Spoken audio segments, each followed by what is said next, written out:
এই ফ্রিডম সেলই হলো আপনার কাছে শেষ সুযোগ, যেখানে আপনি এই প্রাইসে এই স্মার্টফোনগুলো পেয়ে যাবেন। তাই বলছি, যা স্মার্টফোন কেনার এখনই কিনুন, পরে কিন্তু আবার দাম বাড়তে চলেছে, কারণ এআই এর জন্য র্যাম আর স্টোরেজের প্রাইস এত বাড়ছে যে ধারণার বাইরে।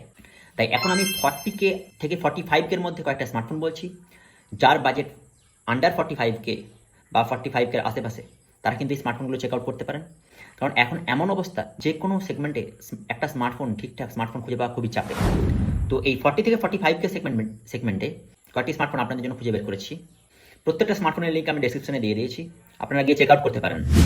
তো এই সেগমেন্টে প্রথম যে স্মার্টফোনটা বলবো সেটা হলো মোটো A70 Pro। এটা ক্যামেরার জন্য পারফেক্ট একটা স্মার্টফোন, এবং এই স্পেসিফিকেশনে যথেষ্ট ভালো, ডিসপ্লে হিসেবেও ভালো, এবং সব কিছু ঠিকঠাক পেয়ে যাবেন এই স্মার্টফোনটা এই প্রাইস রেঞ্জে হিসাবে।